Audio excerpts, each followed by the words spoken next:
welcome to this Wednesday, June 8th meeting of the Tallahassee City Commission. I would like to invite those who are willing and able to please join us by standing for the invocation followed by the Pledge of Allegiance. Almighty God, thank you so much for granting us shelter and protection during the tropical storm this week. We thank you for the dedicated men and women that worked in preparation for and in response to the storm, and for a community that unites to meet the needs of those impacted by the severe weather. Give us wisdom as we meet for the purpose of conducting the business of our city. In your name we pray, amen. Amen. I pledge allegiance to the flag of the United States of America and to the republic for which it stands, one nation, under God, indivisible, with liberty and justice for all. Thank you. Mr. Manager, are there any agenda modifications? Yes, sir. We added item 13.07, which is the approval of a subdivision plat in Southwood, and we deleted items 5.01, 13.02, and 13.06. We also provided you with an updated attachment on item 13.03. Great. Thank you very much. Commissioners, we are now at the point of presentations. Note that item 5.01 was deleted. 5.02. Excuse me. I'm sorry.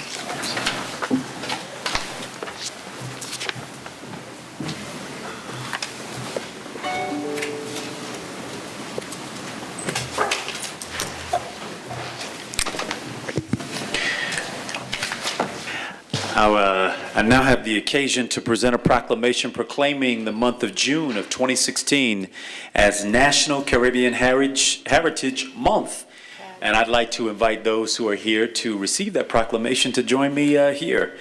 I don't know if I have all the names, but I believe among them are Faith Clark, Ronald Brise, Agnes Copin, Jeffrey Copin, Vinette Vidalia.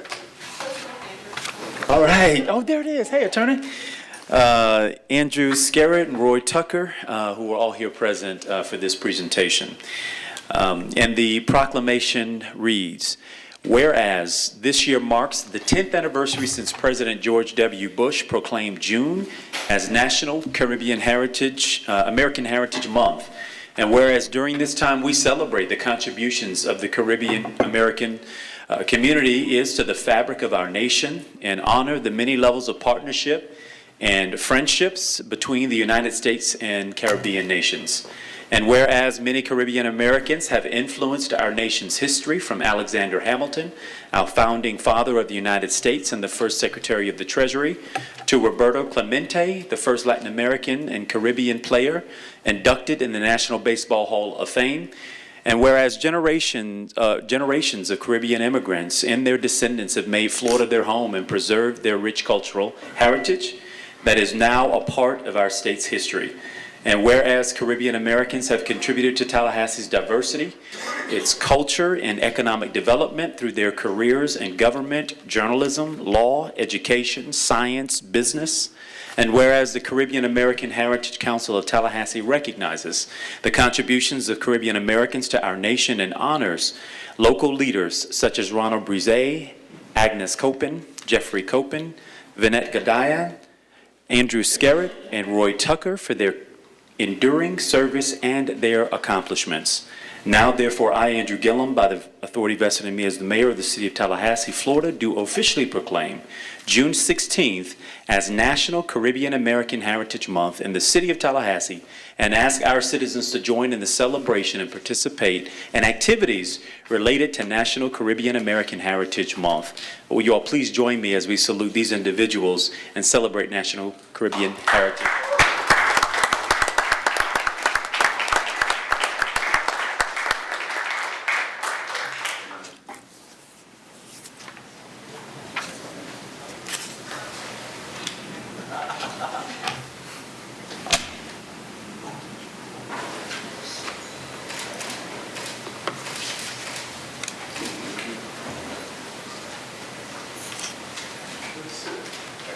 Yes. Are we fine? Yeah, please. Oh, okay. Well, anytime I have a opportunity to speak, the first thing I have to say, thank God for just making life possible for me. Because that's the first praise I want to give is unto my God. The next person I want to thank for sure is my wife for the last 39 years, Miss Julie Tucker. This lady makes my life goes the way it's supposed to go. And it's been my pleasure. I came to Tallahassee in 1986. I now teach at the university, at Florida University of Rattler. And I teach physics. But I have enjoyed this community so much because my wife was originally from Michigan. And when I was about to leave, she says, no, I like the trees too much. So please keep the trees alive in Tallahassee because that's one of the reasons why my wife loved this place. But we have raised our 3 children. My oldest boy now is 37 years old, and we have just enjoyed living in Tallahassee. And we have no desire to go anywhere else. And so we have set down roots, and so our job now is to make Tallahassee as best as it can be in doing the small parts that I do to help the city. And so with God's blessings, I hope that I'll be able to help as I continue more into this life. Thank you very much.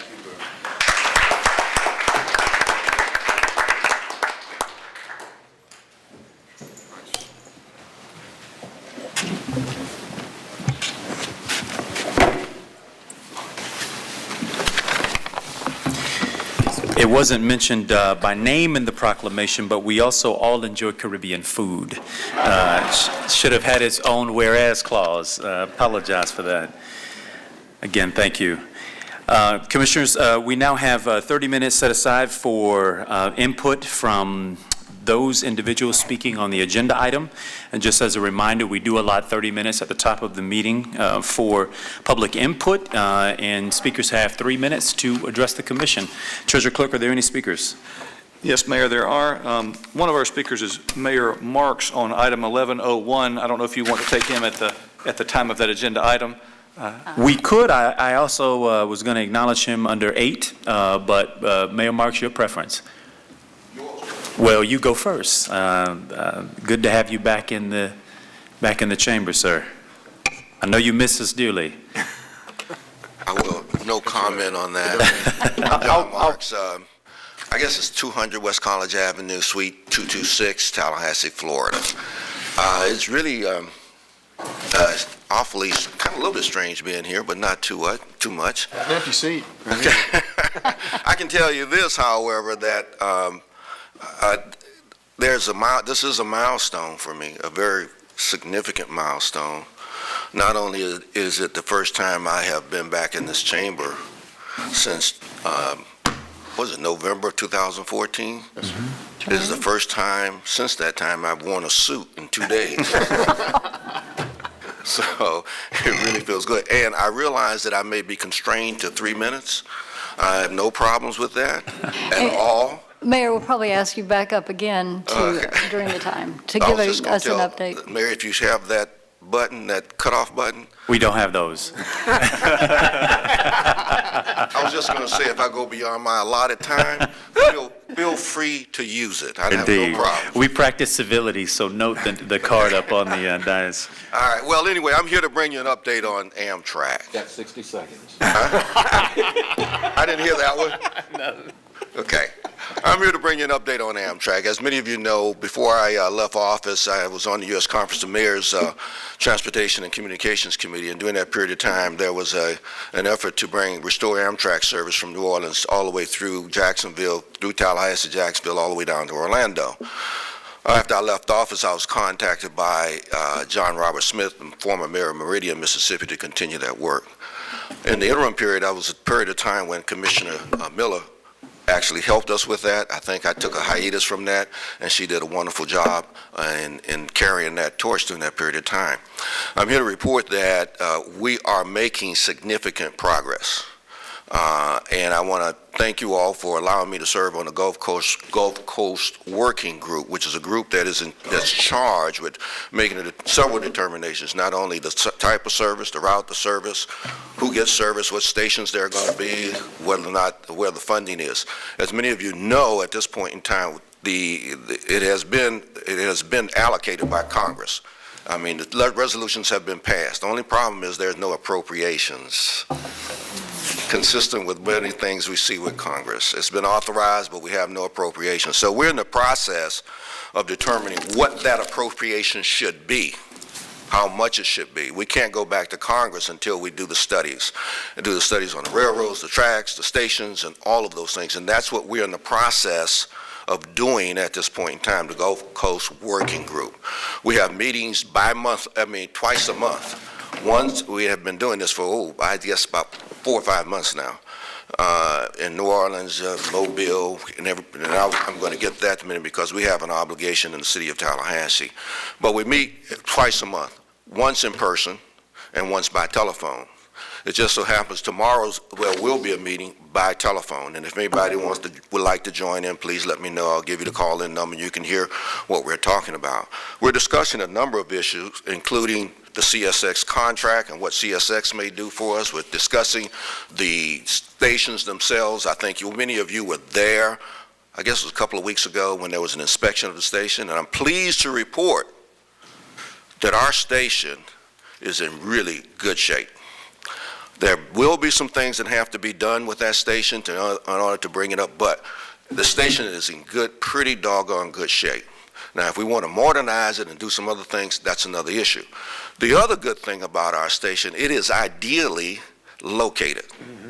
Ideally located. We got to realize now with train transportation, the idea is in addition to moving passengers, which is what they want to do, we want to provide for economic development. And our station is ideally located to do that. Look where it is. It's between FAMU and FSU, the Civic Center, Gaines Street. We happen to be, quite frankly, the only station along that route that is in that kind of a position. Between New Orleans and Orlando, we are ideally located. That is the new model that we're trying to encourage with this new service from New Orleans all the way through to Orlando. So we're doing a great job. The city of Tallahassee, Leon County, we're doing a pretty good job of this, and I want to thank you for allowing me to, be a part of this. Now, tonight you have a resolution that's very important. We may be one of the few cities that have not passed that particular resolution at this point in time.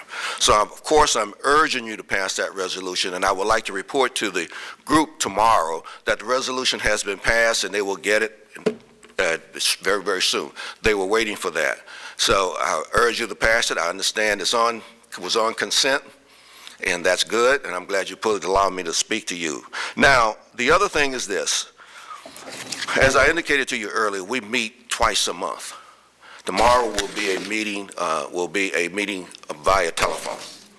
The next meeting is scheduled July 23rd. The next in-person meeting is scheduled for July 23rd, and it's scheduled for Tallahassee. Okay? I'm sorry, that's wrong. Let me make sure. June 23rd. I apologize. June 23rd. June 23rd, and it's scheduled for Tallahassee. So we will need your assistance in terms of space, place, greetings. We need to be ready for the Gulf Coast Working Group when they come to see us on June 23rd.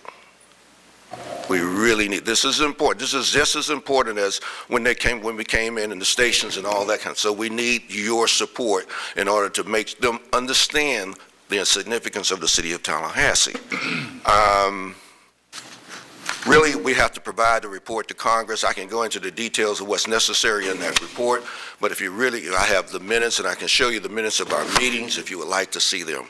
But I think hopefully I've hit the highlights, and if you have any questions, I'll be glad to answer them. Great. Thank you so much, Mayor Marks. And I do know that Commissioner Miller has that item coming up a little bit later. We just want to thank you for your continued service, and you can look forward to our help on meeting plans and preparation. Commissioner Ziffer. Just in advance of the agenda item, Mr. Mayor, if we could agree to perhaps suggest the city manager to reach out to the county administrator and start to talk about how we can accommodate on the highest level. I'm sorry, I didn't hear you, Commissioner. If we could go ahead and work with the county administrator, our city manager, to develop a plan to accommodate whatever your needs are for that meeting on the 23rd of June. I really thank you for that. I should have said that before. We need to work in conjunction with the county. The station is actually owned by the county. It's on county's property. It's their station, so they have to be intimately involved in whatever happens there. And I welcome the opportunity to city manager and county administrator. If I need to be there, I don't have a steady job anymore. So I can probably be there anytime you like. Yes, Let sir. me know, and I'll be glad to make that presentation. Thank you, Mayor. Great. Thank you again for your time, sir. Okay? I want to take this point, though. Your time has expired. Just one little, I want to thank you for your support of Appalachia Ridge, Yes, sir. the Tech Center in Appalachia Ridge. My foundation, the Jane and John Marks Foundation, we've been using the facilities of Appalachia Ridge to promote some of our programs. And I urge you to continue to support that effort. It really, really, really means a lot to this community. And my foundation, we're working with Terrence. Terrence works well. It really is a good program. And if you want to see what we're doing with the foundation, just visit the Jane and John Marks Foundation.org. Jane and John Marks Foundation.org. Thank you very much. I really appreciate it. Thank you, John. I appreciate it. Next speaker. Mayor, Next- are you going to, I would like to ask you to stay until we discuss the item a little bit later in the agenda. Thank you. The next speaker is Bill Helmich. We have several speakers, Mayor, on item 1304, discussion of the campaign rebate program. Okay. He'll be followed by Emily Fritz. And I'll remind all speakers, it may not seem like it, but everybody's limited to 3 minutes, and so I'll let you know when your 3 minutes have expired. If you give your name and address for the record, we'd appreciate it. Of course. Bill Helmick, 303 Johns Drive, Tallahassee, Florida. And wow, the mayor is a hard guy to follow, I'll tell you. But thank you, Commissioners and Mayor, for having me up here today. I'm here on behalf of Evan Power. I don't know if you knew this, but our local Republican Party chairman got married last weekend, and he's on his honeymoon. And he would love to be here, and I even suggested he cut his honeymoon short and he show up here. But his new bride threatened to kill us all if we even suggested such a thing again. So anyways, as he said, I'm here to speak on item 1304, which is the repeal of the rebate program for the campaign contributions. There's been several articles in the paper on it. There's been a lot of back and forth on editorials. As you know, the local Republican Party is opposed to it. This program takes general revenue dollars and puts it into incorrect uses. This is not the job of government to pay for campaigns. That's the job of volunteers, candidates, donors. This incorrectly takes money that could be going to the animal shelter. I know is one group that I've read about is looking for money, and there's a lot of other places this money could be much better spent by the city of Tallahassee.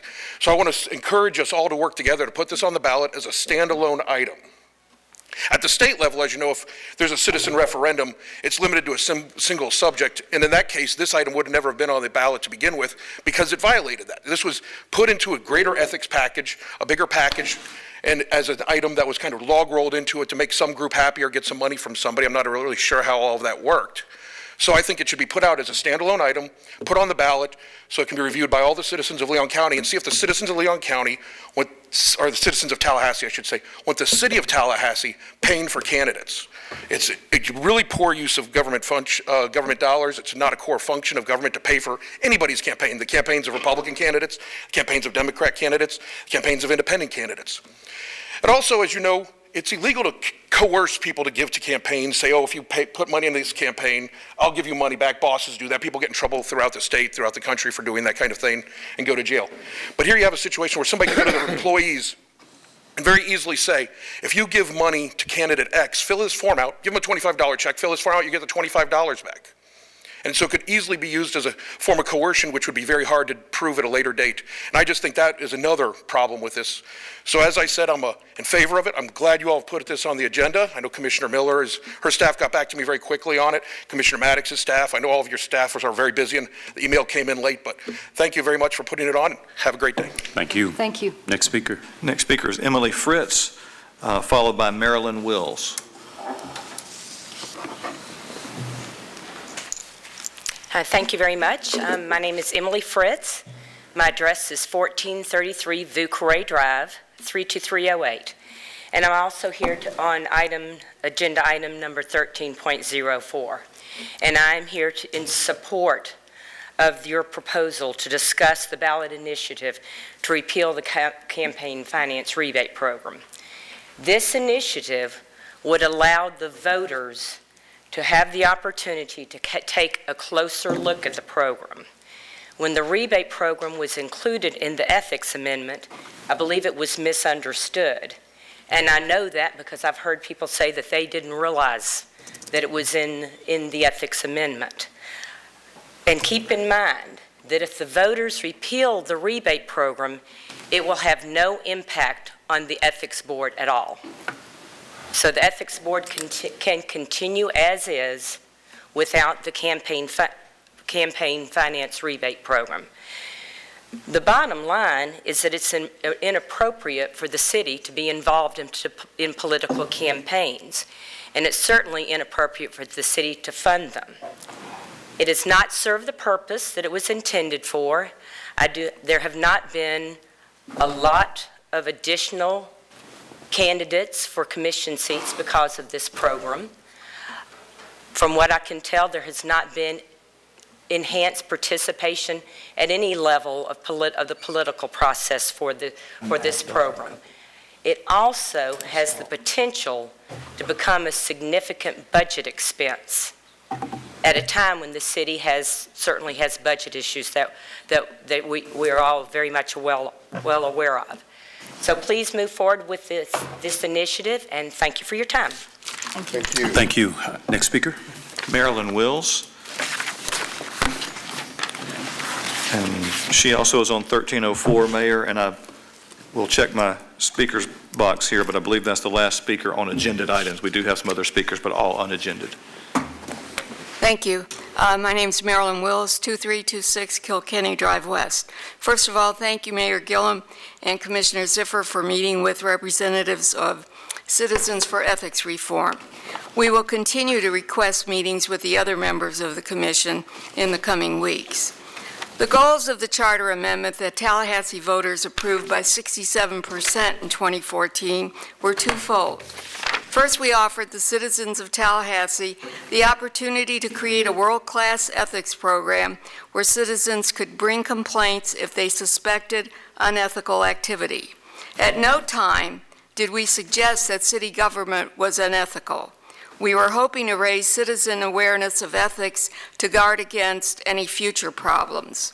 The second goal of the Charter Amendment was to make city government more responsive and accountable to its citizens and not to those interests that typically fund campaigns. We believe that the combination of reducing campaign limits from $1,000 to $250 and the rebate program will provide incentives to more citizens to participate in campaigns. We recognize that campaigns cost money. They also serve the important public purpose of informing voters regarding the qualifications of candidates. Peter Butzine, along with Citizens for Ethics Reform, has provided each of you with a report from the Campaign Finance Institute. It reviews peer-reviewed literature from political scientists on how well the scores of partial public campaign funding programs are working throughout the country at all levels of government. One of the findings is a solid, though hardly definitive, conclusion that the best designed programs reduce candidates' dependence on contributions from donors whose business interests are directly affected by government policy. In the months ahead, we will be encouraging the city to market the rebate program. Tallahassee provides rebates for everything from efficient appliances to gas grills and fireplaces. The purpose of rebates is to encourage positive behaviors, and in our opinion, there is no behavior more important than encouraging an informed and engaged electorate. Some have said that the $25 rebate program may not be the best use of public funds. We respectfully disagree. We believe the benefits of the $25 rebate program will be multiplied many times by promoting these values and a public policy process that works on behalf of all citizens. And we ask you to give the program at least 2 election cycles to test its merits. Thank you. Thank you. Next speaker. That's the last speaker for this portion of the meeting. Got it. Thank you all for your public testimony. I saw former legislator and former chair of the PSC, Ronald Brizet, come in. I know you were here for the earlier proclamation, and we said great things about you. Maybe not, but I believe great things about you, but we've moved past that. I just want to thank you for taking time to come. Commissioners, we're now on to appearances before boards. I was going to bring Mayor Marks up at that point, but we've taken care of that. Is there a motion on consent? Second. All those in favor, let it be known by saying aye. Aye. Those opposed, no. Motion passes unanimously. Commissioners, we're now on city commission items. Commissioner Nancy Miller. Well, actually, I believe we're introducing a resolution in support of restoration of Amtrak. I just wanted to, again, thank Mayor Marks. He has been diligently and steadfastly committed to this since 2006 when this service first went away. He's been working through that entire time with a very short stint away where he wasn't feeling well, and that's when I had the opportunity to get involved myself. The city has shown repeatedly through press events that we've had over the years that how enthusiastically they're embracing the idea that Amtrak would return to our area. And I agree with, wholeheartedly support what Mayor Marks said about how uniquely positioned our train station is to really stimulate even more economic development, mainly because of investments that have already been put in all around the area. So I want to also give a shout out to Commissioner Maddox, who's also been really pushing hard and attending meetings for all this. So with that said, I hope that we will, that I will have your enthusiastic support of this resolution and are just continuing our road to committing to trying to get this done. We're very fortunate, I have to say, to have Mayor Marks able to spend the time and effort that's required to give this his attention, so someone is working on this full time. So I really appreciate what you're doing. Thank you. Hear, hear. Commissioner, is that a motion? Yes, sir. I move resolution. An enthusiastic second, third, and fourth. And I want to echo my colleagues' appreciation, Mayor Marks. It is good to have a hometown advocate on that committee. And obviously, we will continue to support these efforts at the U.S. Conference of Mayors and obviously through our federal lobbying efforts. And Commissioner Miller, thank you also for your diligence and continued work. Commissioner Miller. I'd like to ask Mayor Marks if he has anything he'd like to add. If you have, you were limited to some degree, but I thought you did an excellent job of actually bringing us up to date on what you're doing. Mr. Mayor? You covered it. Yes, sir. Mayor Marks, if I could suggest perhaps, and you and I can certainly work together on this, is I'd like to figure out a date you could come before the Northwest Florida League. We're working now on a variety of different initiatives that are important to everyone across our whole region, and clearly this affects just about every municipality that's along that rail line, and I think probably gathering their support would be helpful.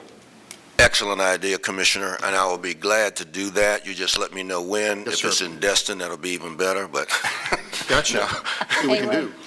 No, I'm just kidding. But anyway, no, I think that's a great idea to go to the Northwest League, We'll reach and out. I will be there. I will be there. And I want to thank all of you for this.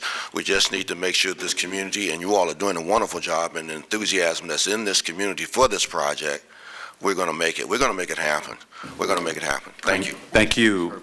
Commissioners, there is a motion and a second. All those in favor, let it be known by saying aye. Aye. Those opposed, no. Motion passes unanimously. We're now on to introduction of ordinances. City Attorney. Mayor, Commissioner, we have 4 ordinances to be introduced tonight. Item number 12.01 is introduction of ordinance number 16-0-18. It's an ordinance of the City of Tallahassee, Florida, amending Articles 1, 2, 3, 4, 7, and 9 of Chapter 21, Utilities Code of General Ordinances, providing for reclaimed water service, providing for on-site easements for extensions to serve a development site, reducing the number of new dwelling units that can be developed, using septic tanks, updating fees for construction and inspection of water and sewer infrastructure, modifying provisions pertaining to extension of water, sewer, and gas infrastructure, providing for conflicts and severability. The first and only public hearing on ordinance 16-0-18 will be 2 weeks from tonight, June 22nd, at 6:00 p.m. in the City Commission chambers. I would also, on this particular ordinance, just since we have an agenda item that has one typo in the agenda item itself, if for anybody, particularly in the audience or a listening audience that has that agenda item pulled up, on page 2 of the agenda item, there under paragraph number 3, there's a statement that says adding section 21-126. That should be that is a mistake. It should be adding section 21-262. But that is simply an error. Item number 1202 is introduction of ordinance number 16-0-21. It is an ordinance of the City of Tallahassee, Florida, amending Chapter 6 of the Charter of the City of Tallahassee to annex within the corporate area of the City of Tallahassee upon adoption of said ordinance, property being situated in Leon County, Florida, in accordance with the voluntary annexation provisions of Section 171.044 Florida statute. The first and only public hearing on this annexation ordinance will be held at 6:00 p.m. on July 13th, 2016 in these chambers. Item number 12.03 is introduction of ordinance 16-Z-15. It's an ordinance of the City of Tallahassee, Florida, designated including additional territory as an in residential preservation -2 with historical preservation overlay on the official zoning map of the City of Tallahassee, adopted and established by the City Commission, adding a structure to the local register of historic places. The first and only public hearing on ordinance 16-Z-15 will be held on June 22nd, 2016 at 6:00 p.m. in these chambers.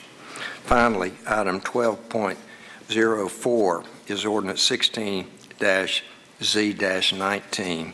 It's an ordinance City of Tallahassee, Florida, designating and including additional territory as an in-office residential 2, that is OR2, on the official zoning map of the City of Tallahassee, adopted and established by the City Commission. The first and only public hearing on this ordinance, 16-Z-19, will be on September 28th, which is a change from the previously announced public hearing date. The Planning Commission did not complete their work, so the public hearing on this will be moved into September, and that will be September 28th, 2016 on this ordinance at 6:00 p.m. in the Commission chambers. If I could have all 4 of these ordinances moved and introduced. So moved. Commissioner Ziffer, an issue on? Just a quick comment, and this is probably directed more at staff, and I'm not sure if the rest of you feel the same way, but 12.04 I think is probably going to be one we're going to want to have some good discussion on. That's substantial, potentially substantial change to what the neighborhood behind is clearly used to, not to mention that section of town. We've had a lot of discussions lately, so if staff could take special attention to keep us informed on that so we don't have any major issues later. Thank you. Great. If you could show the other, you could show those 4 ordinances introduced without objection. We're now on to policy formation and direction. Commissioners, item 13.01, Mr. City Manager. Thank you, Mr. Mayor. 13.01 is an update on pending development projects. At your January City Commission retreat, you asked to receive periodic updates on matters impacting our city. Ed Murray with Talcor is here to give you an overview of development projects throughout the community. Ed has provided a number of these updates throughout the years, and they always are valuable to us. Ed? Ed, you always have good news. Don't disappoint. Oh, it'll always be good. I don't deliver bad news. I try not to. Commissioners and Mayor, thanks for having me here. You guys know you can ask me questions anytime. What I thought I'd run through today was just talk about some updated projects that are going on around Gaines Street. talk about the downtown office market particularly and how it's tightening up and getting better, talk about the couple of the bigger medical projects that are going on, and then wrap up with a couple of bullet points on South Side. And if you guys want anything else, want to know anything else, just ask. But I only have so much time, and I don't want to take up your time because you guys have more valuable things to do. So let me figure out. Okay, first of all, I'm not going to talk about any projects that are already there. You guys know about College Town, you know about Madison Social, you know about those things. But what you need to see is it's continuing to grow. There's more and more and more activity, and that comes from initially you guys and your predecessors' wise decision to put CRA money in the Gaines Street area. I'm a huge believer in CRAs. If you light a match, you're supposed to light a match and stand back and let the fire take off, and that's what's going on now.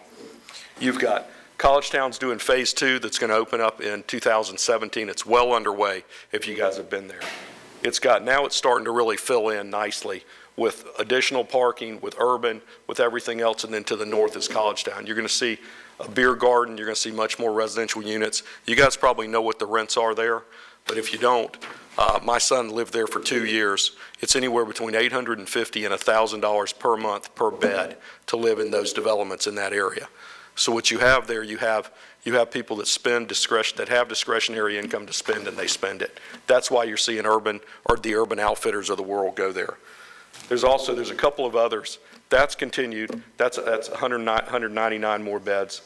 The big track on Madison Avenue, on Madison Street, that's not been developed is Dowling and Sons. If you guys are familiar with that, it's almost halfway down the block. It's on the south side.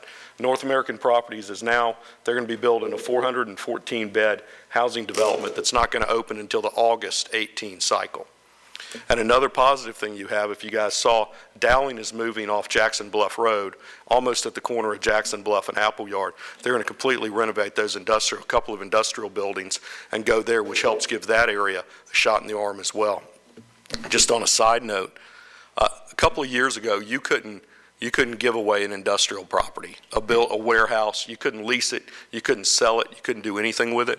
Right now, because of the boom in construction, the industrial market has tightened up significantly in the last several months. There are very few places for lease, and there are very few places for sale, and those that are, the prices are starting to rise. You see that with construction going on in town, which means it's a healthy economy here. Gaines Street Publix, you guys are familiar with that. The latest information, again, I think that's very important for the Gaines Street corridor. It's a 30,000 square foot building that's going to open up in the second quarter of 2018. That puts confirmation that what's being done there is successful. I've said before, you guys have probably heard me, retail follows housing. You now have enough critical mass with housing there that you're starting to see the food retailers go there. That's what you want. Then you don't have to get in your car. Those kids or anybody else that lives in All Saints or St. Michael's, they don't have to get in their car to really go get anything now because everything is there. You've also got the hotel that's coming. I think you guys know where that is. It actually fronts on Railroad Avenue. The latest news, it's going to be a Hampton Inn Suites, and it's going to be 120 beds and scheduled to open the fourth quarter of next year. Again, that's more housing. That creates more retail demand. It creates all that. There's another project going on that I don't know if you guys have seen yet. I know it's public. I know it's been announced. It's where Cemex is. If you know where the cement plant and all the surrounding areas are, that's a large development that's not actually on Gaines Street. These are some renderings of it. An interesting piece of information on that, and I think that you can understand from what you guys try to create. Again, in a CRA, you try to create a development. We've been told that the maximum value when that property sells out will sell between $50 and $55 million. So it's going to create a $50 to $55 million potential tax base. It could be a little bit less. It could be 45 to 55 million. We think the assessed value there right now is around $2 million. So it's lighting the match, and it's starting to grow so that you can use that money to do other things. Moving on to another area. Wait. Yeah. Ed, Yeah. I'm so glad you're here because before you left Gaines Street, I wanted to ask you I saw you come in at the tail end of Mayor Mark's discussion about Amtrak on the 23rd. Right. We're going to have people here that are here from Amtrak nationally to evaluate I misspoke, Gulf Coast Working Group. Right. It is pretty important for us to have some business community chamber folks Okay. meet these people so they can see that our business community is enthusiastically embracing the reopening and the return of Amtrak. Mayor Marks referenced the economic development aspect of the federal requirements now. Right. And so having you or someone else come would be very much appreciated. I'll check and see. If somebody could let me know exactly when it is and where it is, Okay. I'll check and I'll make sure either I'll be there or some people will come with me. All right, thank you. I'll be glad to, because I think, again, that's a critical part down there. That'd be very, yeah, well, Please, Commissioner. On another issue, Ed, could you go back to that last project? yeah. The stadium overlook. Commissioners, if you all will recall, this was the Stern Street issue that we discussed several weeks ago, and it's up for a site plan review on Thursday. And the concern was the 3 acres of land that the city owns that is being requested in this development. And I have asked that after the site plan review, that come back to the city commission for further consideration. And so I'm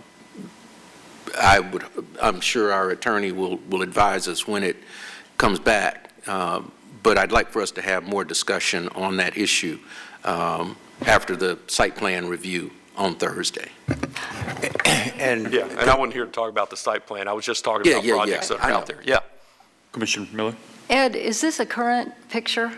yeah, I believe that's current. The most current? I believe so. And according to this, and you can tell me if I'm reading And I this don't know wrong. this project well. I know, that's okay. I'm just asking you to kind of interpret the picture itself.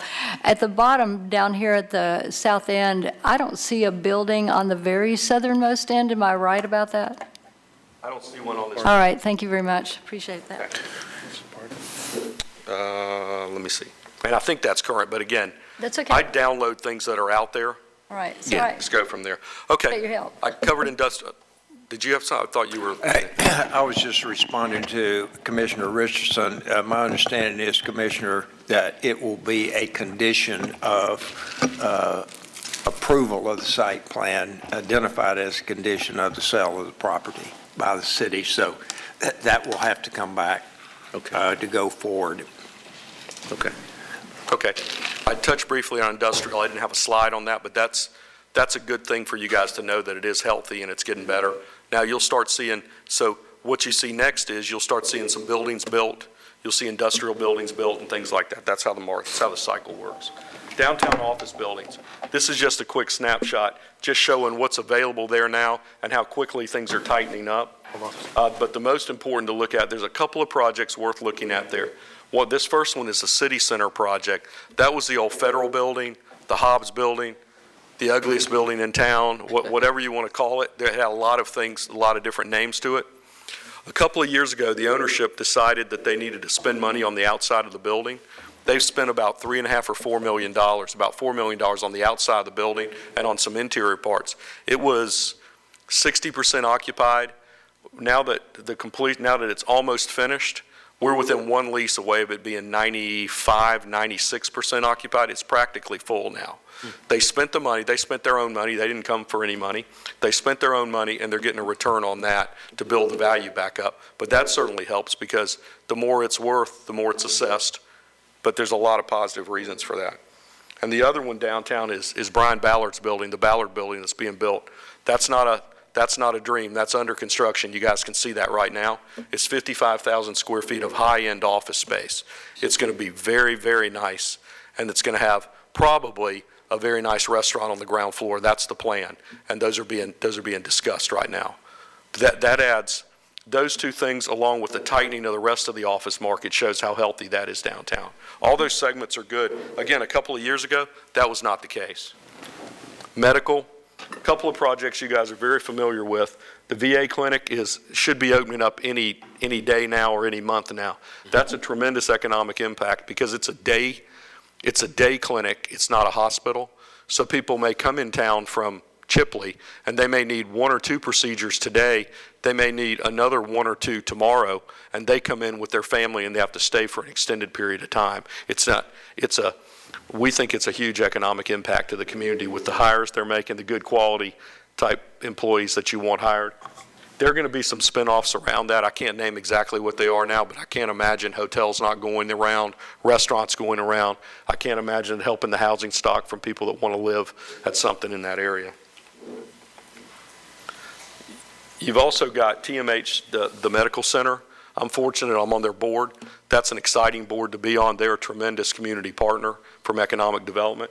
That's a big building. Again, that's going to have high-quality jobs. The construction jobs that are being generated from that right now and the spinoffs around that are tremendous as well. That's in town, so it's infill, which doesn't drive urban sprawl further out. So that's on track. The groundbreaking, I think the official groundbreaking was last week. Some of y'all were at that. And really, I was only going to just touch on Southside for just a few minutes. Southside's still a work in progress. There are positive things going on. You will see Southside and Town South shopping centers looking much better over the next few months, year or so. I know we're working on some other tenants. Piggly Wiggly, which I'll discuss in a minute, was very positive. We're working on a couple other retail tenants to put in Town South that aren't food, but they'll provide quality services that people need down there. One is hardware related and one is variety clothing related. All those are, and they're national people, so they have a lot better chance of weathering any storm that comes. Those are being worked on. So I think you're going to see that's going to be better. And then Piggly Wiggly, some interesting things about that. I want to applaud you guys for the money and the investment you put in.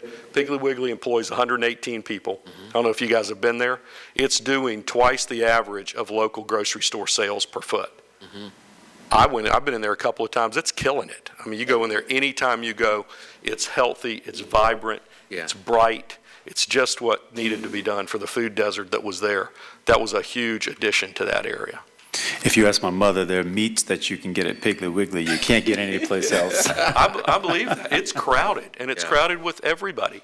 I mean, it's great. It's a healthy little center now. And Mayor, they're now celebrating over 100 years in business. Community centers? Oh, nearby. That was all, because I talked to Wayne, and I wanted to keep it short and just touch on certain segments. That was all I had, because I know we could go on for a long time. You guys can ask any questions about anything else, and I'm fine with that. I just didn't want to go on. Sure. Commissioner Richardson, followed by Commissioner Miller. Yeah, this is great, Ed. This is certainly good news, and one of the spinoffs already, I think, from the VA Health Clinic is the development that's occurring just east of that development. I understand that there's going to be a huge apartment complex built in there. They've already cleared the property, and so I think that's going to have potential for that entire corridor along Paul Russell, Orange Avenue, both ways, no doubt, east and west. And so I think it's going to play benefits for that entire area in the short term as well as the long term. Right, I agree. And I want to thank you all, too, for what you're doing with those Southside shopping centers and in partnership with the CRA, because in addition to looking at improving the housing mix in the area, certainly those types of commercial developments are going to be key to what we do economically in that area. And so that will lend a lot to our efforts in that respect as well. So thank you all for what you're doing there and the owner of those parcels. Yeah. Thank you. Commissioner Miller, followed by Commissioner Ziffer. Well, I also appreciate your update. This is very good and very concise and really hit a lot of high points.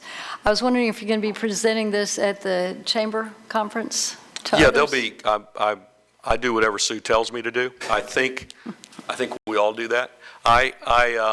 Right now, I do have a spot. I have one of the spots to present with some other people, like we did last year. Yeah. We'll be doing something similar to that. It'll be a little bit more information brought across the whole community is typically how we do it. The other thing that I wanted to add was Washington Square, Yes. and that's a pretty big deal that's happening downtown, too. I didn't put that on there because I don't. That's on next year's report. Yeah. Well, nothing's really been formally filed on that yet, so I can't speak for it, or I don't know that. I didn't want to put things out there that I wasn't confident was probably happening, moving ahead, or significant money was being spent. It looks, what I saw on paper looks great. Be great. Yeah. Commissioner. Well, then, two questions that may not be necessarily positive. Do you have any idea what's going on with Market Street? I know there's a lot of discussion about potential redevelopment and... From what I've heard on Market Street, the transaction closed a few months ago for a very big number. I've seen just drawings in the past of a lot of different things, and all of them were nice, from a couple of office towers to, I saw a theater drawn on there one time. I saw some really quality restaurants. I saw a lot of different things drawn on there. I've heard that they're trying to keep some of the tenants. My guess is they can't keep them all. You wouldn't pay what they paid and keep them all. So there's going to certainly be some movement, but I think at the end of the day, you're going to see similar to, there was some grumpiness in the correct term, but there was some struggling done with when the theater was torn down, because people didn't want to see that go away. And then a quality project was built there because there was so much invested in it. I think you're going to see similar to that. I'm not saying food, but I think ultimately you'll see a quality project built there. It deserves that, and it's a great location. We're not involved in that at all. Falls Chase? Was there like a site plan for a movie theater, or there was some discussion for... There have been. I've seen that on a site plan, and I know we've got some clients that are looking in that area, and a lot of the sites are being taken. They're being purchased or leased. Okay. So there's a lot of activity there. I just didn't cover some of those outline ones. And you've also got an apartment project going out there, if you've seen that, one of the Thames projects is going, I think they're calling it Arbor Crossing or Arbor something. That's also going out there, and the site plan I saw on that looks good. There's certainly demand for new housing, whether it's apartments or whether it's single family. And you may not have the answer to this, but maybe our staff does. I heard there were issues with the project we approved on St. Augustine behind Parkway Center. Oh, really? Really? Yes. I don't know about that one. Okay. I mean, I know about it, but I don't know anything about that. Okay. Got any issues? Thank you. We Okay. want to thank you again. Just One more other question, thing. Commissioner. In light of what you've presented today, and obviously there's a lot going on in terms of business growth and expansion in our community, what would be your personal assessment of the business and economic climate in the city of Tallahassee at this point? I think the economic climate is and the overall community is in a better place than I've probably ever seen it. Okay. There's so much going on positively. That doesn't mean, what's the phrase, trees don't grow to the sky. That doesn't mean that things don't slow down and move like this. They're not going to go like that forever. Yeah. But right now, everybody seems to be working together. Okay. The staffs, both the city and county staffs, when you work with them on projects, they try to make quality projects happen. Some don't deserve to happen, but they try to make quality projects happen. I think the business community is, for the most part, excited. If you're not doing well in this economy, you got to rethink your business plan. I mean, I'd tell anybody that in any business they're in right now. Yeah. Because there's some people that struggle. Maybe their plan's not right. Maybe they're not capitalized correctly or whatever. Yeah. But I think you should be doing well in this market, and you should save a little bit and get ready, because you know trees aren't going to grow the sky. Yeah. Yeah. Yeah. Great. Thank you. Ed, again, thank you Mayor. for not only your presentation, but for the work that you do to help attract new business to our community, but also sustain what exists here. Thank you. Commissioners, we're now on to item 13.03, City Manager. 13.03. Thank you, Mr. Mayor. That item is the approval of Resolution 16R19, authorizing the purchase of natural gas from the Tennessee Energy Acquisition Corporation. Move approval. Second. There's a motion and a second to approve. All those in favor, let it be known by saying aye. Aye. Aye. Those opposed, no. Motion passes unanimously. Item 13.04. Is that the attorney? Mr. Shelley. Item 13.04 is a discussion item brought to the commission. One or more commissioners had indicated they would like the issue of the campaign rebate program and the possible repeal of that part of the program that was approved by the citizens in November 2014. So it's here for discussion only. Commissioner Ziffer. As I recall, it was me that brought this up for discussion, so as a result of that, I want to jump in first. The two representatives that I've met with, I want to thank you for both the meeting that we had, and then, and I will tell you, listening to you on the radio had even greater impact on me. Your civility and the way you addressed it, and the way you talked about what your concerns were and what your hopes and aspirations were and why you thought it was still important were very compelling arguments. But for me, the most important thing was just how you spoke about it, and as I said at the beginning of this, in a very civil manner. I still think that I'm not a big person for campaign finance, but the voters did approve it. And as a result of that, I think it is incumbent upon us not to only probably go ahead and let it go at least one cycle, but I'm going to suggest that, Julie, I know you're sitting back there, that perhaps we give a little more emphasis or provide more assistance for Julie to get that message out, the availability. Commissioner Richardson is the only one up here that's actually up for election this cycle, so he's the only one that could potentially pass this on to his contributors. So I would suspect that he would be a good person for you to talk to maybe get some of his contributors to do that, because at some point we are going to want to look at the numbers to see how effective it is. But we've probably not done the best job, and that's not your fault, Julie. We could probably do a better job of letting people know about it. And so from my position, I have moved from really wanting to put this back before the voters to let's give it a chance. And so I'm not sure who else wants to make some comments, but from my standpoint, I think we should give at least one cycle, and then we'll have a discussion then at another time. But I want to thank you for the way that you have approached this. Thank you, Commissioner. Commissioner Miller. Well, I wanted to say that I agree with Commissioner Ziffer on all counts in his original effort to bring this forward, and also in his conclusion that this should go through at least one cycle. I think that his desire to bring it back up was basically what all of us have heard, and that is from a large number of people in the community who really didn't realize this is part of the ethics package, and they have this concern that there is public money that, as one of the speakers said, could be spent on basically things that are our core purpose and our core responsibilities that would be, in a sense, paying people back for contributing. And I personally don't believe in public money at this level. I mean, it's a larger discussion, I'm sure, and I know that in other countries they have public finance campaigns, but that's not what we're talking about here.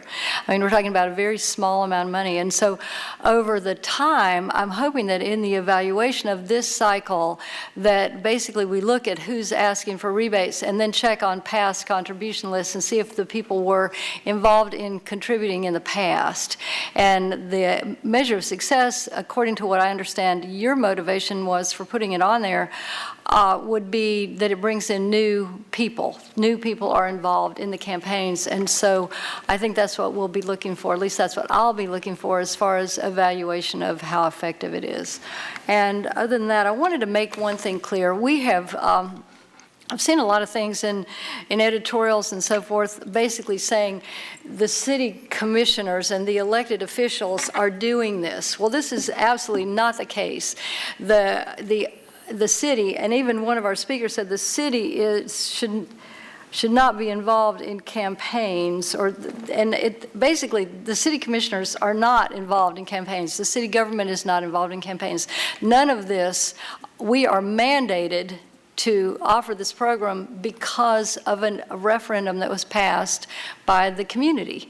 And this is not something that was initiated by anybody up here, and I think I just really wanted to make that clear that we are not in the business of involving or initiating the idea that public dollars are going into campaigns. So that said, I'll leave it at where it is. Commissioner Richardson. Thank you, Mr. Mayor. There's not much more that I can add to what Commissioners Ziffer and Miller have said, other than to say that there are probably no two people in this city that I have more respect for in terms of their working to bring about participation in our democratic form of government than Marilyn Wills and Ben Wilcox.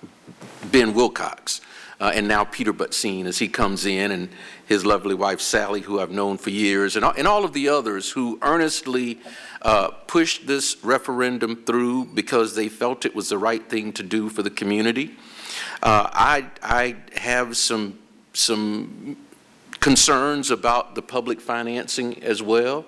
But I am willing, because 67% of the citizens of this community approved the referendum. They couldn't all have misunderstood, what was in there, or didn't understand what was being proposed to them. We have one of the most educated communities in the state of Florida. I would find it very hard to believe that even a large portion of that 67% didn't understand what they were voting on when they voted on it. And so I would be willing to, of course, also see this go through a couple of election cycles. And I think, too, though, if it does prove to not achieve what it was purported to achieve, then it still should be up to the citizens to determine that.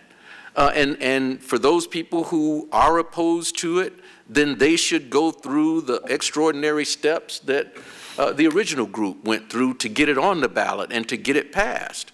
I just am not quite sure that we as a commission want to be put in a position of second-guessing 67% of the voters who approve this measure. And so that's where I am on the issue at this point, that, we should let it go a couple of election cycles, but if there's a group or groups out there that feel strongly that we shouldn't be involved in campaigns or that it's not achieving its intended purpose, then I think it should be left up to them to go through those steps that the original group went through to get it on the ballot and get it passed if they want to see it repealed.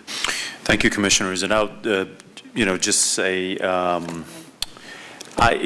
thought it was quite extraordinary that this piece was being brought up in isolation, in part because if you look back at where the funds came from to support this, if not all of the $100,000, I think that was raised, a sizable portion of it came from the public financing dollars. And I expressed to the folks who came and met with me, I hated the framing on the whole thing as it came forward. I thought that it was very unfortunate. I thought, regardless of intention, I thought that it cast, this government run amok and unethical and all that other stuff. And so, of those reasons, I really didn't like the way this whole thing came about. That being said, I do think it is worth a very active conversation by you all and the partners who helped to push this through about what public financing is, what it looks like. There are models in cities and states all over the country for how this whole thing works, and would suggest again that in concert with the ethics officer and with the ethics committee itself, beginning to have some public discussions about what this means and its impact on our community. Commissioner Miller, I think you want to say something else before we close this out? Well, I just wanted to make it clear, I'm sorry that anyone misinterpreted that I was saying that the public did not understand what they were voting for. That is not the case. That's what one of our earlier speakers said. Oh, well, I think that 65% of the, or whatever the large percentage was, of the folks were in favor of the ethics piece of the legislation, and including myself. But I think that this was something that was a little bit off topic, in my opinion, my humble opinion. I'm just one voter. But I would after the fact, there's been a lot of people that have come up and said, wait a second, what's this? And I think now, at some point in time, and I'm glad actually that we're having the conversation now, and I do think that it needs more time for people in the community to understand exactly what it is, and time for the community as a whole to determine whether this is what they want to see or not in this item on its face by itself and separate from the ethics pieces. Whatever happens to this piece in the future is in no way connected, as one of, I think Commissioner Ziffer said, to what happens with the ethics board and the ethics officer and the independence there, and the ability for people to come forward when they have questions. In fact, I have a question. And my question is, as Ms. Wills, I think, mentioned, this was not necessarily, and I appreciated her saying this, but it didn't necessarily reflect so much on the current government as much as future governments. And I think that at some point, what I'd like to hear from you is whether this is retroactive, because now I see that one of the issues that's before the Ethics Board has to do with the commissioner who is no longer in office. So you don't have to give me an answer on that today, but I am curious to know if when I'm 85, somebody's going to bring an ethics charge against something they think I might have done incorrectly, in 2010. So just throwing that out there. Thank you, Commissioner, and thank you, Commissioner Ziffer, for stimulating the conversation. Commissioners, we're now on to item 13.05. Thank you, sir. 13.05 is to approve the additional accounts receivable supplemental funding, Pertam Unit 8 repairs. This item deals with additional accounts receivable funding for the Pertam Unit 8 repairs. Pertam 8 was returning from a scheduled preventive maintenance outage in April when the unit experienced a forced outage on the steam turbine that resulted in damage. Staff have been working with GE on these repairs, and during the course of these repairs, additional unanticipated repairs to the unit were identified, resulting in a greater cost than originally expected. This is an insured loss, and the city's insurance carriers have been notified and involved as the repairs have been identified and approved. This item is seeking an additional appropriation of accounts receivable funding to be reimbursed by the insurance company. Based on the current progress, repairs to the unit are expected to be completed by June 22nd. Rob McGarrett is available to address any questions you may have. Second. There's a motion and a second to approve the item. All those in favor, let it be known by saying aye. Aye. Those opposed, no. Motion passes unanimously.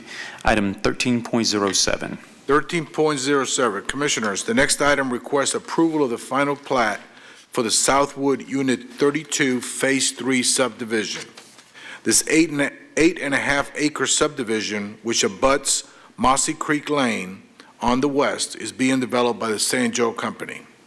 The appropriate performance bonds for construction of the public roadways are in place. Andrew Platt and Steve Schaefer are here to answer any questions you might have. Commissioners, is there a motion? So moved. There's a motion and a second. All those in favor, let it be known by saying aye. Aye. Those opposed, no. Motion passes unanimously.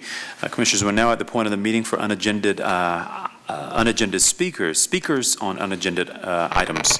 Treasurer Clerk, is there any speakers? Mayor, we do have 3 speakers. The first is Georgine Machulis. As with our earlier speakers, we'll speak at the microphone to your left and my right. Each speaker will have 3 minutes for his or her comments, and we will appreciate your name and address for the record. She'll be followed by Jerry Lindsay as our second speaker.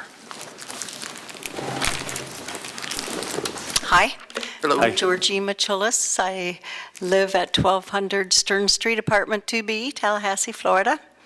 Thank you for this opportunity. We're a very small, historic neighborhood, Stearns Mosley, and currently are threatened by the Stadium Enclave development.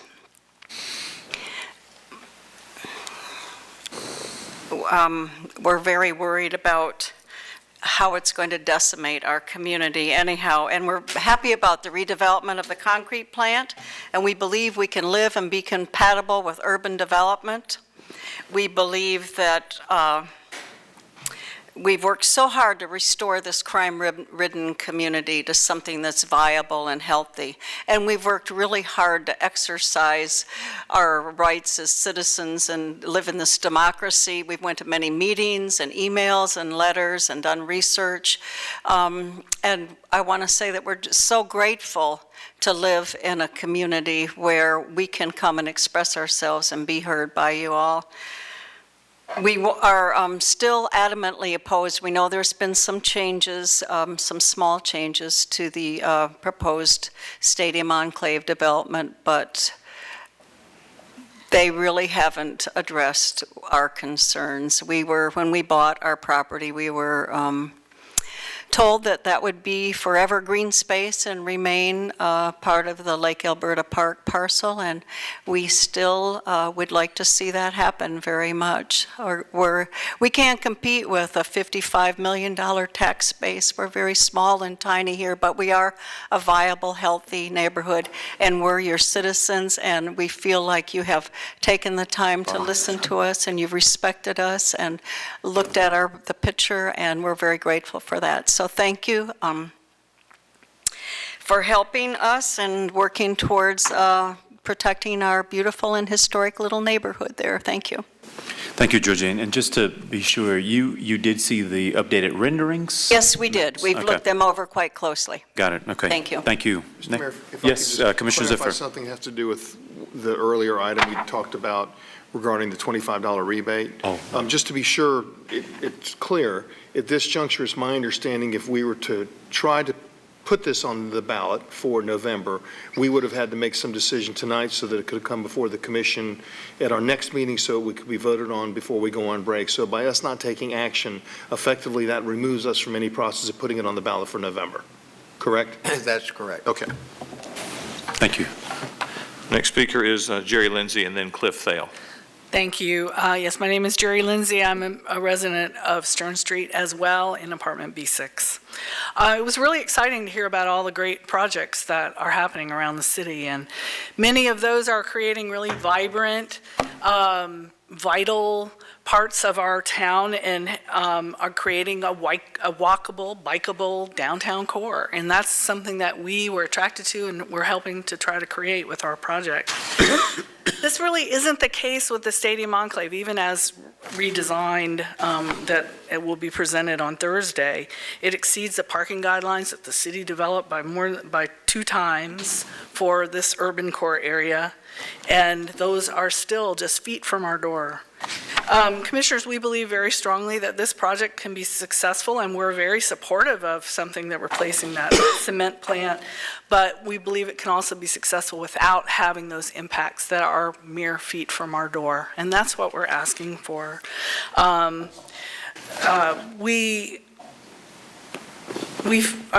I want to just appreciate you in the same way that Georgine did. It's been a pleasure talking to all of you and to staff, and we appreciate how you've listened to us and continue to do so and give us the opportunity to speak and bring this project before you.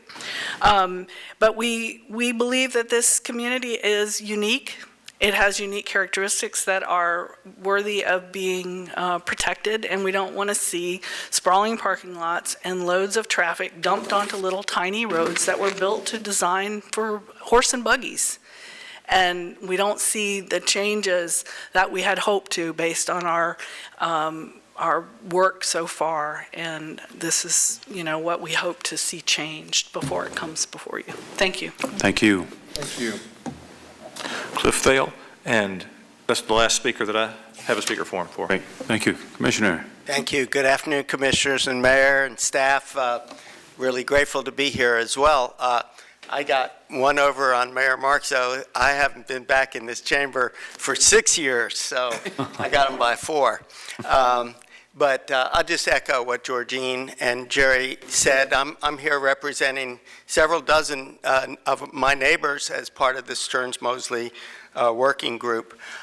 We have exhaustively reviewed the newly designed stadium overlook proposal that will be part of the Type A site plan tomorrow for consideration. We're very grateful to your efforts to ensure that any proposed development order that is approved be conditional upon overall City Commission approval, because as the previous 2 speakers said, the newly redesigned proposed project has great impacts on our homes, our ability. Georgine and I are part-time residents in that part of the city, and we love that part of the city. We love what's happened on Gain Street, and you've been able to do that through appropriate urban design, especially dealing with the automobiles and the traffic, high-rise parking decks. And what we have here with the stadium overlook is in fact almost 600 surface parking spaces for 600 beds, and over 100 of them are on the 3-acre parcel of land that is adjacent to us that has been spoken to, that we're opposed to the city selling. We really would appreciate greatly that you consider not selling that, and suggesting and encouraging the developer to work with the neighborhood and planning to appropriately redesign so that the cement plant can be really part of this vibrancy and what is happening. I wanted to say that in closing, the Bible of planning is a book called The Pattern Language.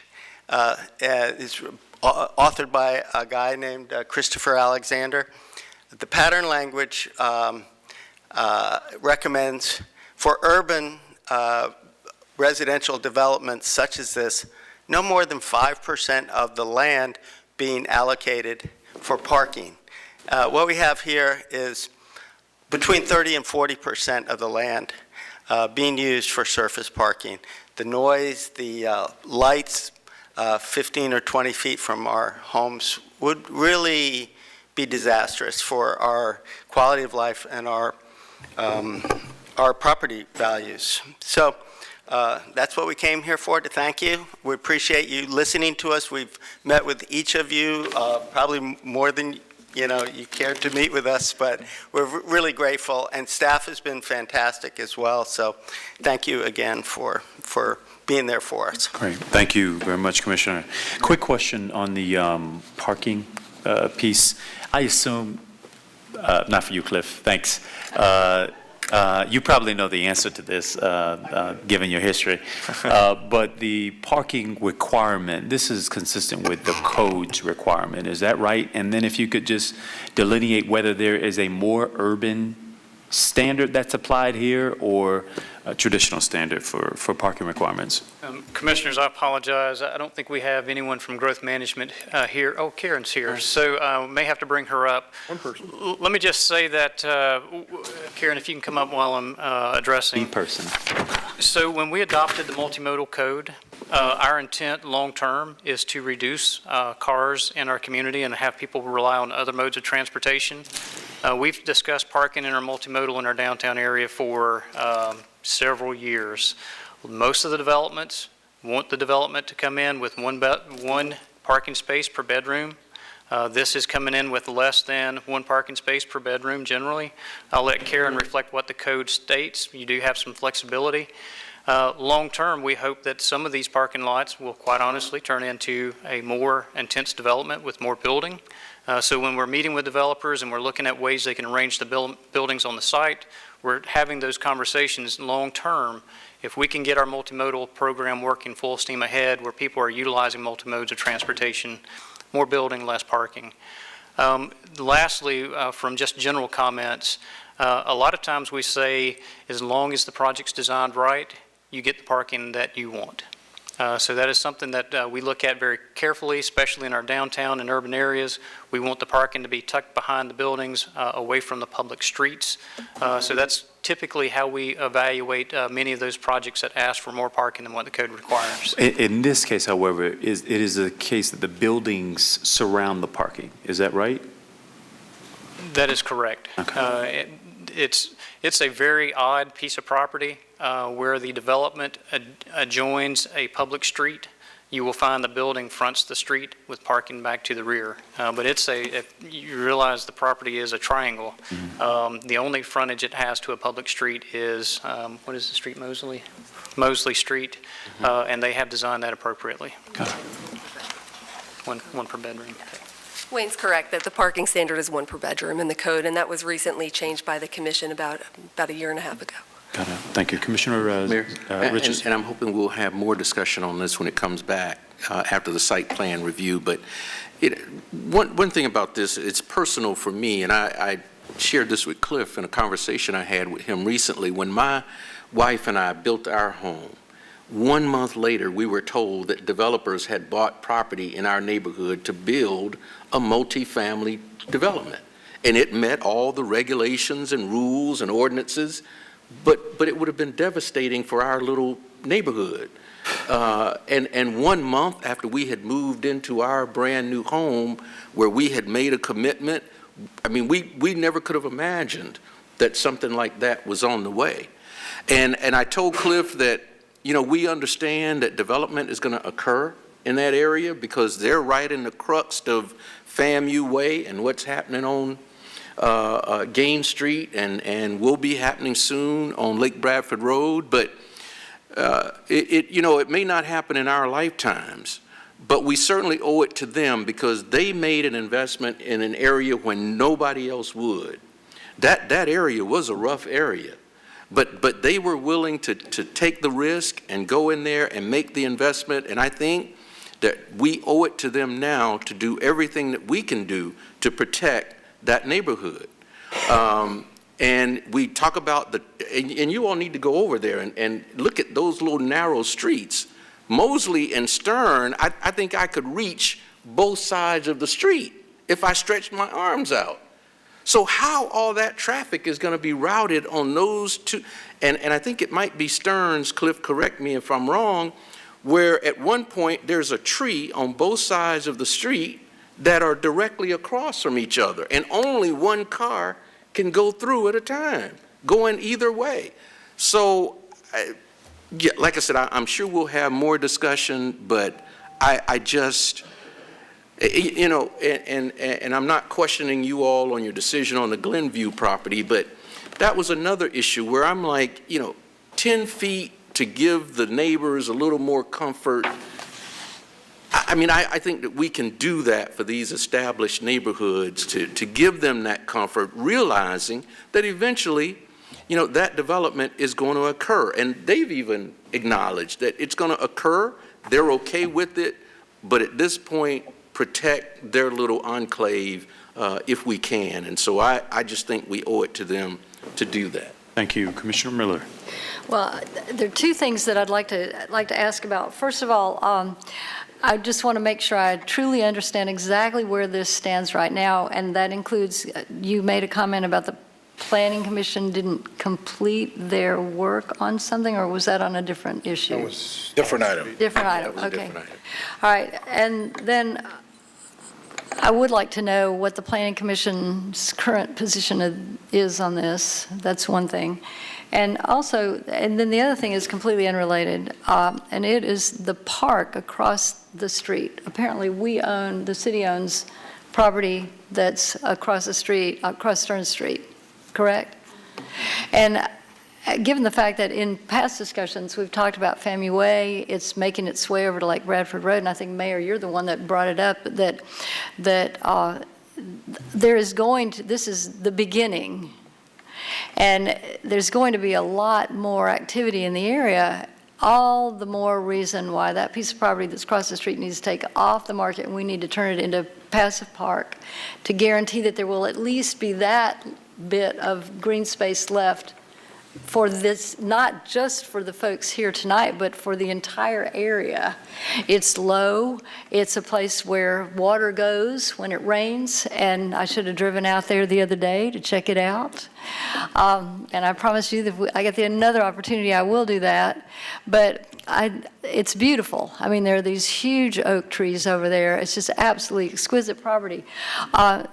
Commissioner Richardson's right. There are, on Stearns, there are two, I think you could almost touch, the two of us together could guaranteed touch both sides of the street. And also, finally, we haven't actually, the Ed Murray show tonight is the first time that I've actually seen the most recent rendering, and it was up, this big. So I really hope that we'll have the opportunity to see that and to see where the buildings are placed, what is actually occurring on this particular area that they're being asked to buy, that they're asking us to sell to them, and also, in the terms of the property dispute, is it possible to consider, and all this doesn't even begin to indicate my vote on the final question, but bottom line is that is this 10 feet that is under question a potential that we could actually leave with them?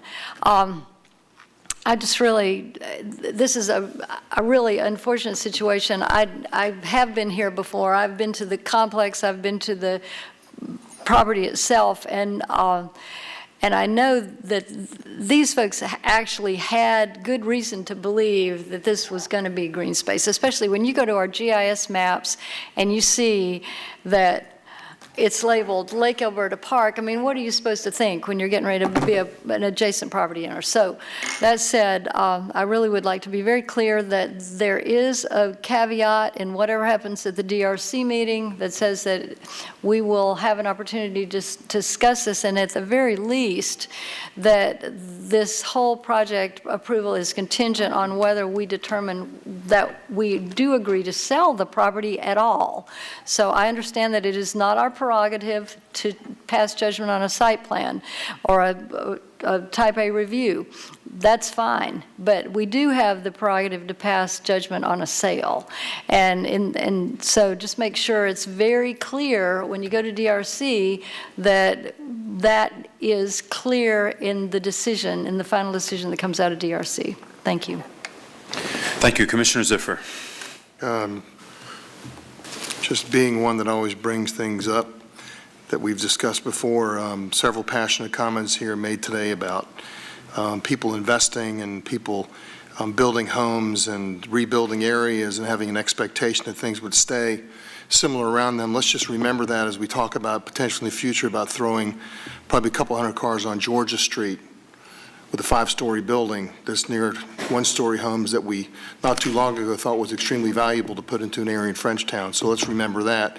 And let's also remember as we start to have discussions of what's going to happen on Tharp Street about those folks up on Glenview that are immediately behind it that have an expectation when they bought their homes many, many years ago of what it would look like. So I just want to make sure that when we talk about one area, we address it in all of our areas and try to be as consistent as we can. Thanks. Duly noted. Other comments? Seeing none. Commissioners, we're now at the place of sharing of ideas. And I have a couple, couple given to me from staff.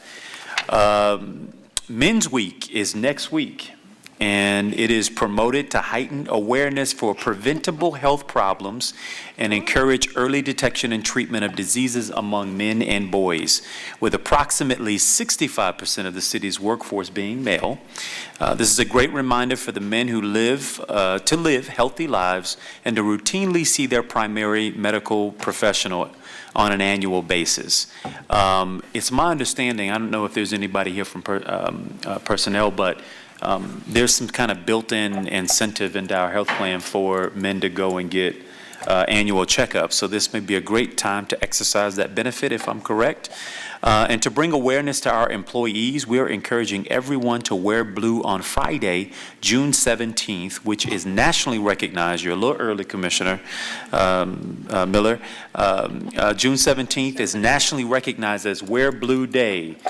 So Commissioner Miller and Commissioner Richardson, just dry clean, and you all will be ready on June 17th to participate. And Commissioners Ziffer and Maddox and myself will join you. Also want to mention, and I sent an email to you all about this as well, on June 26th, we are going to convene the next phase of our longest table, nationally recognized longest table, and there'll be small dinners that'll take place all over this community that'll consist of between 6 and 8 participants, and it'll be held in homes and in public spaces and in places of worship all over our community. I would encourage, if you're unable to host, to please try to attend a dinner. I believe Commissioner Ziffer and myself will be hosting at our homes. But also want to encourage the public to participate. I believe we're upwards of 600 folks already that are going to be dining that evening, and I think it'll be a great opportunity for us to connect with the public here. And then last and certainly not least, for the past 2 days, we've been involved in our Family First Week. Last night, we had a parent symposium, a training with one of the speakers, Dr. Nicole. I'll just call her Dr. Nicole because she prefers to be called Nicole, who is a researcher in this area out of Atlanta. She held a parent forum last night. We had a completely, packed house with kids because we provided on-site daycare, 30 or 40 kids running around and enjoying. I want to give a shout out to a lot of our staff who helped to work that effort. And today we had a breakfast with business partners, and that also went over well. But tomorrow we will have a full-on summit that'll take place at the Turnbull Center. I want to invite everyone who is able and willing to participate. We begin at 8 a.m. in the morning on panels, or Commissioner Ziffer, Commissioner Richardson is also making comments and introductions at that, and maybe Commissioner Maddox is out of town. So we'll all be there along with some of our partners from the county. And I just want to name and recognize those who helped to make the event possible. The Florida Center for Reading Research at Florida State University is a platinum sponsor, along with Tallahassee Memorial Healthcare and the Wolfson's Children's Hospital, along with WCTV. Gold sponsors are the Jim Moran Institute, NBC Universal, Capital Health Plan, Whole Child Leon, Tax Watch, Computer Aid, Gary Parsons Financial Advisors, Tallahassee Museum, Books A Million, the Early Learning Coalition, Winn-Dixie, Barnes & Nobles, and Good Sam Arts, Uniting Art and Soul. So I want to give those folks a shout out and thank them for their support and encouragement of this effort. And I bought some books for everybody. If you're not able to be there, you can see what the program is. Thank you. Mr. Mayor? Yes. Just a quick question on how were we informed about what, because I didn't know about the breakfast this morning, and I just happened to see the news clip about the parent training last night. That's why I came by. And I apologize. I thought we sent out a calendar for everybody. That certainly was the intention. Did everybody else? I've read about it. I knew about the summit, and then I heard about the breakfast. Yeah. But I heard like yesterday. Okay, and I didn't know about apologize for the miscommunication on that. It was certainly our intention to spread the word on that far and wide, so I will check back in on that. Okay. But please, please, please, if you're able and willing, we hope to see you at the summit tomorrow. You will. Okay. Commissioner Ziffer? I have a couple of things.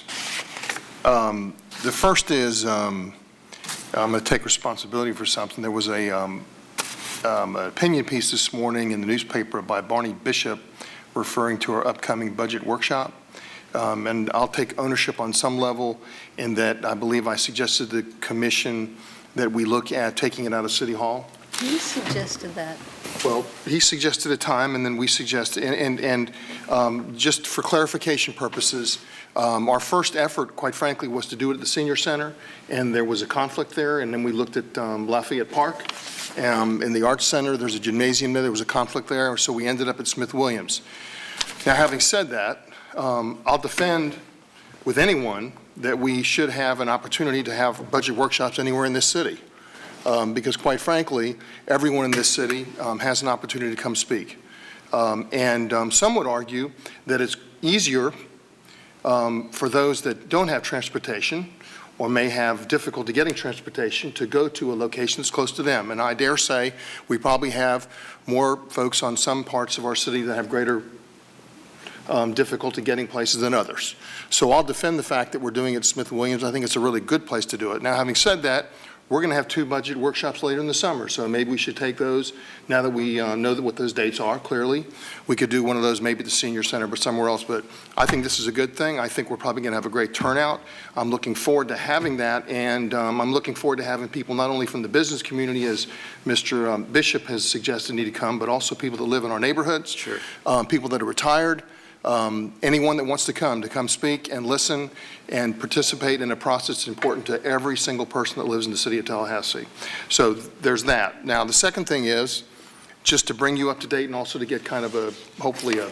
Wait, before you leave that, just wanted to say I want to associate myself with your comments. I think I also saw in one of the emails from the gentleman you referenced that he had never been to the Smith-Williams Center and didn't know where it was. And I would just submit that for any citizen that has that much of an opinion about the city budget, all the more reason we ought to be out in the public. So if you've not had the experience of being in a center that is funded by your tax dollars, this is a great opportunity to come and see what happens there. It's a great place. Commissioner Mr. Mayor, Richardson on topic. Echo you all's comments precisely. It really bothered me to get emails like that to say, well, we need to have it, because when the public forum was put together 2 years ago at the Kalaran Country Club, I didn't say, well, I don't know where this place is. It's inaccessible to me. I was there. And it certainly wasn't accessible to the people who live in the area of the Walker Ford Community Center. So I think it's disingenuous of people who probably need to know more about their neighborhood to take issue with the fact that we're having this public hearing at the Walker Ford Community Center. If the interest is citizen involvement and participation, then what better place to have it than the Walker Ford Community Center, where people can walk from their homes and participate in their government. So I have no problem, and I don't think we even have to defend it. Commissioner Ziffer, it is what it is, and if they want to come, they'll come and participate. If not, then they can, when we're back at City Hall, or if we take it somewhere else, they can participate then. I think it was a good move, and Mr. Manager, thank you and your staff for making those arrangements. Here. We took your time for hostage, so you can That's have okay. it back. The second thing is, and this is an opportunity that was presented. Actually, it started with Commissioner Lindley at the Leon County Commission. Sandy Proctor has expressed an interest in finding a location for several of his bronze sculptures. If you're not familiar with Sandy, he is not only well-known here in our city, but around the state and around the country as being probably one of the foremost and most premier sculptors in the country. So Mary Ann approached me, and we've had some conversations, and we met with some city staff, Mr. Proctor identified Fred McCord Park, which, if you're not familiar with, it's at the intersection of Armistead and Thomasville Road, as potentially developing a sculpture garden through that park.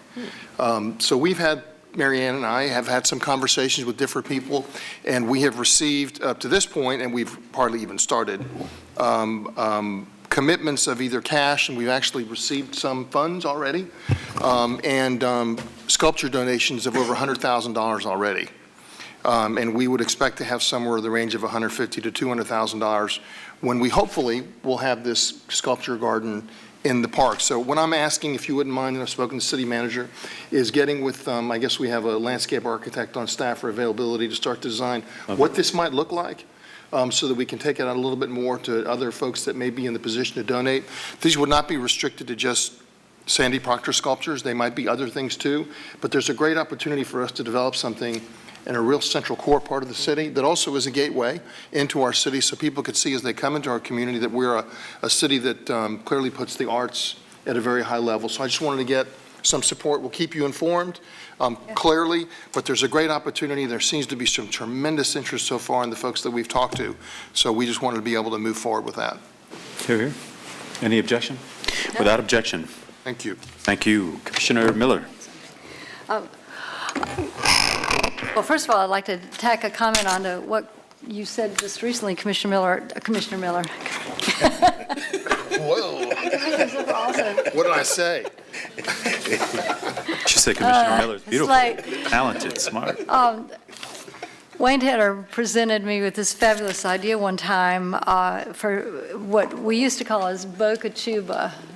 I don't know if you remember this. I do. He had a fabulous idea and actually suggested Sandy Proctor as the potential artist to develop the idea. But it was instead of Boca Chuba, the big fish at the end of the pond that takes in all the extra water, he had suggested a statue of two horsemen meeting to commemorate the history of the event which founded Tallahassee.